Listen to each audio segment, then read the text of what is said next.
Hi മക്കളെ, എല്ലാവർക്കും അയോട്ടയുടെ online ക്ലാസ്സിലേക്ക് സ്വാഗതം.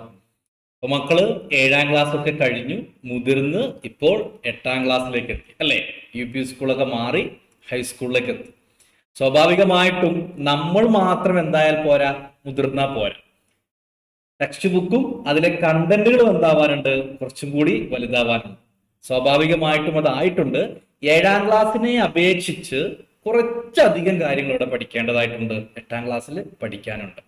നമ്മൾ എടുക്കുന്ന വിഷയം സോഷ്യൽ സയൻസ് ആണ്. 8ാം ക്ലാസ്സിലെ സോഷ്യൽ സയൻസ് ആണ്. ഒരു പ്രത്യേകത എന്താന്ന് വെച്ച് കഴിഞ്ഞാൽ ഈ വർഷം മുതൽ പുതിയ ടെക്സ്റ്റ് ബുക്കാണ്. 2025 മുതൽ 8ാം ക്ലാസ്സിലെയും 10ാം ക്ലാസ്സിലെയും ഒക്കെ ടെക്സ്റ്റ് ബുക്ക് പരിഷ്കരിച്ചതാണ്.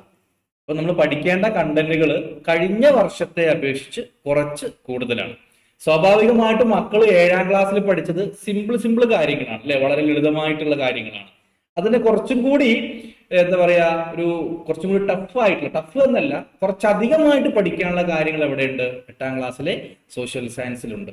അപ്പൊ അത് എങ്ങനെ പഠിക്കാമെന്നുള്ളതും പഠിക്കുന്നതിന്റെ ബുദ്ധിമുട്ട് എങ്ങനെ കുറയ്ക്കാമെന്നുള്ളതും ഒക്കെ അയോട്ട നിങ്ങൾക്ക് കൃത്യമായിട്ട് പറഞ്ഞു തരുന്നുണ്ട്. സോ അതിൽ ഏറ്റവും ബെസ്റ്റ് ഉദാഹരണമാണ് അയോട്ട മക്കൾക്ക് അയച്ചു തരുന്ന സ്റ്റഡി മെറ്റീരിയൽസ് അല്ലെ. ഇംഗ്ലീഷിലും മലയാളത്തിലും ഒരേപോലെ തയ്യാറാക്കിയിട്ടുള്ള ഒരു മെറ്റീരിയൽ തന്നെ ഇംഗ്ലീഷ് മീഡിയം നോട്ടുമുണ്ട്, മലയാളത്തിലെ നോട്ടുകളുമുണ്ട്. സ്വാഭാവികമായിട്ടും മക്കൾക്ക് എന്താക്കാം, അത് കൃത്യമായിട്ട് വായിച്ച് പഠിക്കാൻ പറ്റും. ഓരോ പാഠത്തിലെയും പ്രധാനപ്പെട്ട കണ്ടന്റുകൾ എന്തൊക്കെയാണെന്നും ഏതൊക്കെയാണ് എക്സാം ഓറിയന്റഡ് ആയിട്ട് വരിക എന്നുള്ളതും പൂർണ്ണമായിട്ടും പരീക്ഷയെ ഫോക്കസ് ചെയ്തിട്ടുള്ള മെറ്റീരിയലാണ് അയോട്ട മക്കൾക്ക് അയച്ചു തരുന്നത്. പാഠപുസ്തകത്തിലെ യാതൊരു കണ്ടന്റുകളും എന്താവുന്നില്ല, ഒരു തരത്തിലുള്ള കുറവും സംഭവിക്കാതെ. എങ്കിലോ പഠിക്കാൻ വളരെ ആ ഒരു മെറ്റീരിയൽ കാണുമ്പോൾ തന്നെ മക്കൾക്ക് എന്ത് മനസ്സിലാവും, ഓ ഇത്രയേ ഉള്ളൂ, നല്ല സുഖമായിട്ട് പഠിക്കാലോ എന്നൊരു ചിന്ത തന്നെ മക്കൾക്ക് എന്താവും ആ മെറ്റീരിയൽ കാണുമ്പോൾ വരും. അപ്പൊ അത് വെച്ച് മക്കൾ എന്താക്കണം, കൃത്യമായിട്ട് പഠിക്കണം. അതൊരു കാര്യമാണ്. മറ്റൊരു കാര്യം, NMS പോലെയുള്ള പരീക്ഷകൾ മക്കൾ എഴുതണം. അപ്പൊ നമ്മൾ ക്ലാസ് എടുക്കുന്ന സമയത്ത് അതുമായിട്ട് ബന്ധപ്പെട്ട് വരുന്ന പ്രധാനപ്പെട്ട ചോദ്യങ്ങൾ അല്ലെ, ഇത് മക്കളെ ഇത് അടയാളപ്പെടുത്തിക്കോളൂ, ഇത് NMS പഠിക്കണം എന്ന് നമ്മൾ പറയും. ആ മക്കൾ എന്താക്കണം, അവിടെ കൃത്യമായിട്ട് അടയാളപ്പെടുത്തണം. അപ്പൊ നമ്മൾ തുടക്കത്തിലെ തന്നെ ഇതൊക്കെ ഇങ്ങനെ പഠിച്ചു പോയി കഴിഞ്ഞാൽ നമുക്ക് എന്താക്കാൻ പറ്റും, സ്വാഭാവികമായിട്ടും ആ പരീക്ഷ എത്തുന്ന സമയത്ത് പഠിക്കേണ്ട ഭാരം കുറച്ച് കുറയും. നമ്മൾ ജസ്റ്റ് എന്താക്കിയാൽ മതി, ഒന്ന് വായിച്ചാൽ മതി അല്ലെ. സ്വാഭാവികമായിട്ടും NMS പോലുള്ള പരീക്ഷകൾക്ക് സോഷ്യൽ സയൻസിലെ ടെക്സ്റ്റ് ബുക്കിന്റെ ഉള്ളിലുള്ള കണ്ടന്റുകളാണ് കൂടുതലായിട്ടും എന്താവുക വരുന്നത്. അപ്പൊ നമ്മൾ തുടക്കത്തിലേ പഠിച്ചു പോയാൽ അതെന്താവും, നമുക്ക് വളരെ എളുപ്പമായിട്ട് മാറും. അതാണ് രണ്ടാമത്തെ കാര്യം. പിന്നെ പ്രധാനപ്പെട്ട മറ്റൊരു കാര്യം എന്ന് പറയുന്നത്, ക്ലാസ് എടുക്കുമ്പം നമ്മൾ തരുന്ന മെറ്റീരിയൽ കൃത്യമായിട്ട് വായിക്കുക. അത് വെച്ച് മക്കൾ നോട്ട് തയ്യാറാക്കുക. എങ്കിൽ നാം നേരത്തെ പറഞ്ഞ പോലെ 7ാം ക്ലാസ്സിൽ എങ്ങനെയാണോ നമ്മൾ സിമ്പിൾ ആയിട്ട് സോഷ്യൽ സയൻസ് പഠിച്ചത്, അതുപോലെ തന്നെ 8ാം ക്ലാസ്സിലെ സോഷ്യൽ സയൻസും എന്താവും, മക്കൾക്ക് സിമ്പിൾ ആയിട്ട് മാറും അല്ലെ. നമ്മൾ 13-14 പാഠങ്ങൾ ഇവിടെ പഠിക്കാനുണ്ട്. 8ാം ക്ലാസ്സിലെ സോഷ്യൽ സയൻസിൽ പഠിക്കാനുണ്ട്. ഈ സോഷ്യൽ സയൻസ് എന്ന് പറയുമ്പോൾ ഒരുപാട് വിഷയങ്ങൾ ചേർന്ന ഒരു വലിയ വിഷയമാണ് ഇത് സോഷ്യൽ സയൻസ് എന്ന് പറയുന്നത് അല്ലെ. ഏതൊക്കെയാണെന്ന് നമുക്കൊക്കെ അറിയില്ലേ, ഹിസ്റ്ററി ചരിത്രം, ഇക്കണോമിക്സ് സാമ്പത്തിക ശാസ്ത്രം, പൊളിറ്റിക്കൽ സയൻസ് രാഷ്ട്രതന്ത്ര ശാസ്ത്രം, ആന്ത്രോപോളജി നരവംശാസ്ത്രം അല്ലെ, ജിയോഗ്രഫി ഭൂമിശാസ്ത്രം, ഇങ്ങനെ ചെറുതും വലുതുമായിട്ടുള്ള ഒരുപാട് വിഷയങ്ങൾ ചേർന്ന ഒരു വലിയ വിഷയമാണ് ഇത് സോഷ്യൽ സയൻസ് എന്ന് പറയുന്നത്. 8ാം ക്ലാസ്സിൽ നിങ്ങൾക്ക് എത്ര പാഠങ്ങളാണോ പഠിക്കാനുള്ളത്, അതിൽ ഓരോ പാഠങ്ങളും ഞാൻ ഇപ്പോൾ പറഞ്ഞ ഹിസ്റ്ററിയുമായിട്ട് ബന്ധപ്പെട്ടതായിരിക്കാം, ജിയോഗ്രഫിയുമായിട്ട് ബന്ധപ്പെട്ടതായിരിക്കാം, പൊളിറ്റിക്കൽ സയൻസുമായിട്ട് ബന്ധപ്പെട്ടതായിരിക്കും. ഇങ്ങനെ ഓരോ വിഷയങ്ങളുമായിട്ട് ബന്ധപ്പെട്ട പാഠങ്ങളായിരിക്കും നമുക്ക് 8ാം ക്ലാസ്സിൽ എന്താവാനുള്ളത്, പഠിക്കേണ്ടതായിട്ടുള്ളത്. ഓക്കെ അല്ലേ. അപ്പൊ നമ്മൾ കൂടുതൽ കാര്യങ്ങളിലേക്കൊക്കെ നമുക്ക് എന്താക്കാം, പാഠം എടുക്കുന്നതിനിടയിൽ കൂടെ നമുക്ക് സംസാരിക്കാം. അപ്പൊ ഡയറക്റ്റ് പാഠത്തിലേക്ക് പോവുകയാണ്. മക്കൾ എന്താക്കണം, കൃത്യമായിട്ട് അയോട്ടയുടെ മെറ്റീരിയൽ ഇവിടുന്ന് അയച്ചു തരും. അത് ഡൗൺലോഡ് ചെയ്ത് വെച്ച് മക്കൾ എന്താക്കണം, അത് പഠിക്കണം. അത് പ്രിന്റ് എടുക്കാൻ സാധിക്കുന്നവരെന്താക്കുക, അത് പ്രിന്റ് എടുത്ത് വെച്ചിട്ട് പഠിക്കുക. ഓക്കെ അല്ലേ. യെസ്. അപ്പൊ ഞാൻ മെറ്റീരിയൽ ഓപ്പൺ ചെയ്യുകയാണ്. മക്കൾ കാണുന്നുണ്ടാവും, ടെക്സ്റ്റ് ബുക്ക് നിങ്ങളെ കയ്യിൽ കിട്ടിയിട്ടുണ്ടാവും, മക്കളെ കയ്യിൽ ഇല്ലേ, കിട്ടേണ്ടതാണ്. സ്വാഭാവികമായിട്ട് നമ്മൾ ശ്രദ്ധിക്കേണ്ട ഏറ്റവും പ്രധാനപ്പെട്ട ഒരു കാര്യം എന്താണെന്ന് പറയുന്നത്, നിങ്ങൾ ഇപ്പൊ കഴിഞ്ഞ വർഷം 7ാം ക്ലാസ് പഠിച്ച കുട്ടികളല്ലേ, ഇപ്പൊ നിങ്ങൾക്ക് പല കുട്ടികളുടെ കയ്യിലും എന്തുണ്ടാവും, 7ാം ക്ലാസ്സിന്റെ ടെക്സ്റ്റ് ബുക്ക് ഉണ്ടാവും. ആ ടെക്സ്റ്റ് ബുക്കിന്റെ കൂട്ടത്തിൽ നിങ്ങൾ 8ാം ക്ലാസ്സിലെ ടെക്സ്റ്റ് ബുക്കും കൂടി വെക്കുക. എന്നിട്ട് 7ാം ക്ലാസ്സിലെ ടെക്സ്റ്റ് ബുക്കിന്റെ ഒന്നാമത്തെ പാഠം തുറക്കുക, 8ാം ക്ലാസ്സിലെ സോഷ്യൽ സയൻസിന്റെ ഒന്നാമത്തെ പാഠം ഉണ്ടാക്കുക, തുറക്കുക. എന്നിട്ട് 7ലെയും 8ലെയും സോഷ്യൽ സയൻസിന്റെ ആദ്യത്തെ 2 ചാപ്റ്റേഴ്സ് ജസ്റ്റ് ഒന്ന് മക്കൾ നോക്കുക.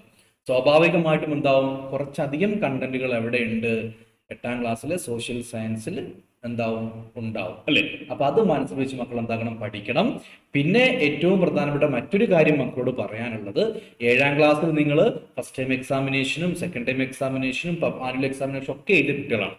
സ്വാഭാവികമായിട്ടും അവിടുത്തെ ആ ക്വസ്റ്റ്യൻ പേപ്പർ ഒരു മോഡൽ, അല്ലെ, ഓരോ ചോദ്യങ്ങളും വന്നത് എങ്ങനെയാണെന്നും അതിൽ നിന്നും എൻറ്റയർലി ഡിഫറെന്റ് ആയിട്ടാണ് 8ാം ക്ലാസ്സിൽ എന്താക്കുക സോഷ്യൽ സയൻസിന്റെ ക്വസ്റ്റ്യൻ പേപ്പർ വരിക. അപ്പൊ അതൊക്കെ നമുക്ക് എന്താക്കണം, വഴിയെ ചർച്ച ചെയ്യണം.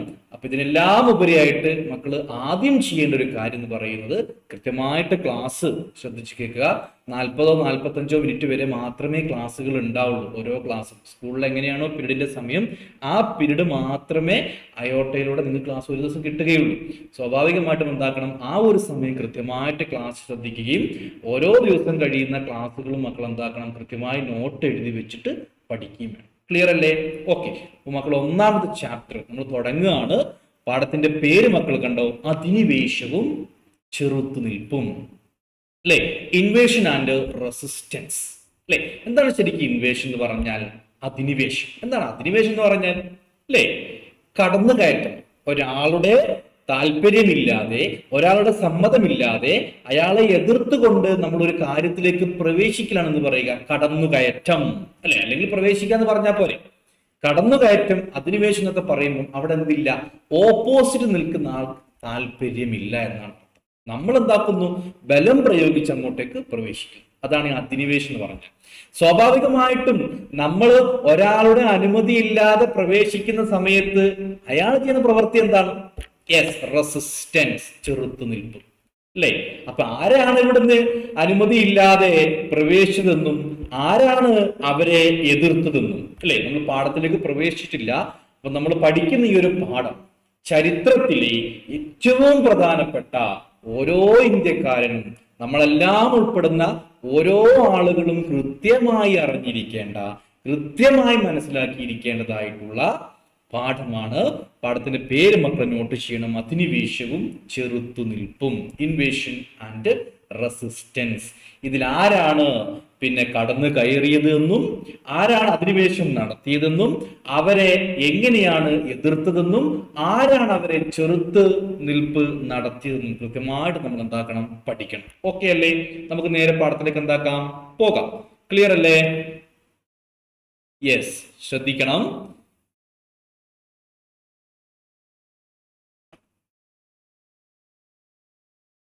യെസ്,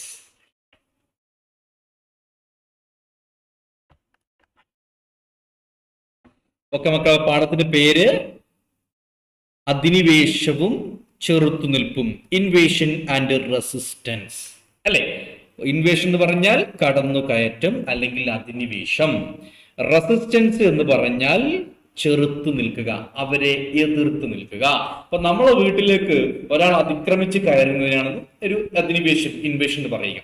നമ്മൾ ആ വരവിനെ എതിർത്ത് നിൽക്കുക, അല്ലെ? അതാണത് ചെറുത്ത് നിൽപ്പ് എന്ന് പറയുന്നത്. സ്വാഭാവികമായിട്ടും ഇവിടെ ആരാണ് കടന്നു കയറിയത്, ആരാണ് ചെറുത്ത് നിന്നത്? നമുക്ക് നോക്കാം. പാഠത്തിന്റെ പേര് മക്കൾ കൃത്യമായി നോട്ട് ചെയ്ത് വെക്കണം. ഒന്നാമത്തെ ചാപ്റ്റർ ആണ്, 8ാം ക്ലാസ്സിലെ സോഷ്യൽ സയൻസിലെ ഫസ്റ്റ് ചാപ്റ്റർ ആണ്. ചരിത്രവുമായി ബന്ധപ്പെട്ട ചാപ്റ്റർ ആണ്, ഹിസ്റ്ററിയുമായിട്ട് ബന്ധപ്പെട്ട ചാപ്റ്റർ ആണ്. ഒരുപാട് വർഷങ്ങള്, ഒരുപാട് സംഭവങ്ങൾ, ഒരുപാട് ആളുകളുടെ പേരുകള് ഒക്കെ എന്താവാനുണ്ട്, ഈ പാഠത്തിൽ പഠിക്കേണ്ടതുണ്ട്. അവിടെയാണ് ഞാൻ പറഞ്ഞ പ്രധാനപ്പെട്ട പോയിന്റ്, അല്ലെ? ഹിസ്റ്ററി പ്രത്യേകം എന്താ പറയും? ഹിസ്റ്ററി എന്ന് പറഞ്ഞാൽ സംഭവങ്ങളാണ്, കഴിഞ്ഞുപോയ കാര്യങ്ങൾ, പാസ്റ്റ് ഇവന്റ്സ് ആണ്, അല്ലെ?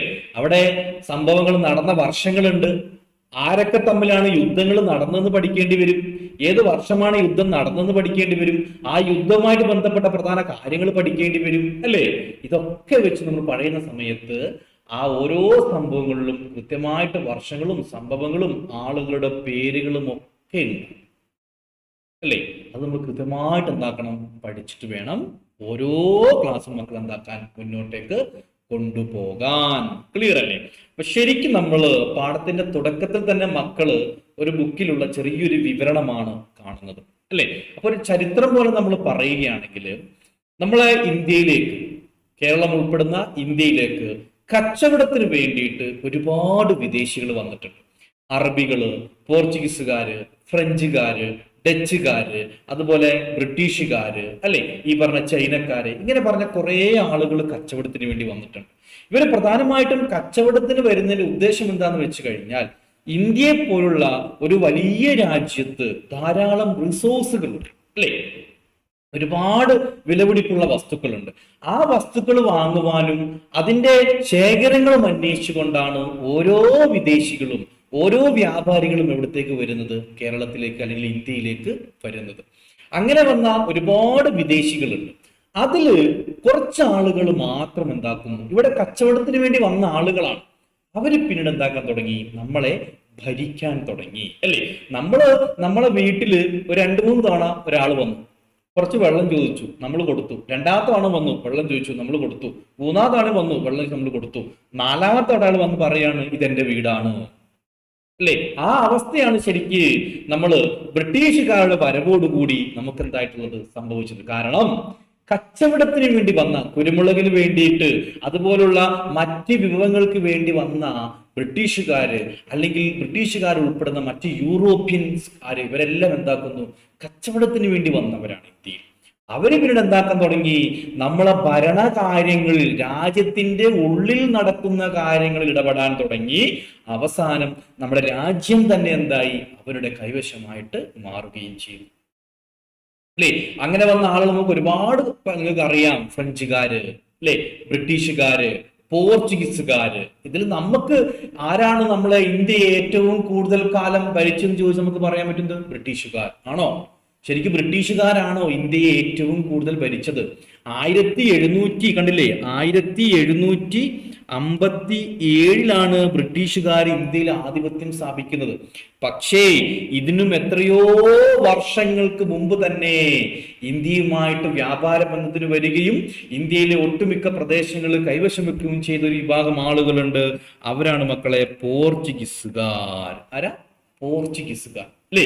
ശരിക്കും ഇന്ത്യയെ ഏറ്റവും കൂടുതൽ കാലം ഭരിച്ച വിദേശികൾ ആരാണെന്ന് ചോദിച്ചു കഴിഞ്ഞാൽ ദാറ്റ് മീൻസ് ദ പോർച്ചുഗീസുകാർ. നമുക്ക് പറയാം, അവിടത്തേക്ക് എത്താം. അപ്പൊ ശരിക്ക് ഇന്ത്യയിലേക്ക് കച്ചവടത്തിന് വേണ്ടി വരുന്നു ലോകത്തിന്റെ ഒട്ടുമിക്ക രാജ്യങ്ങളും, ആഫ്രിക്കൻ രാജ്യങ്ങള്, അങ്ങനെയുള്ള ഏഷ്യയിലെ മറ്റു രാജ്യങ്ങള്.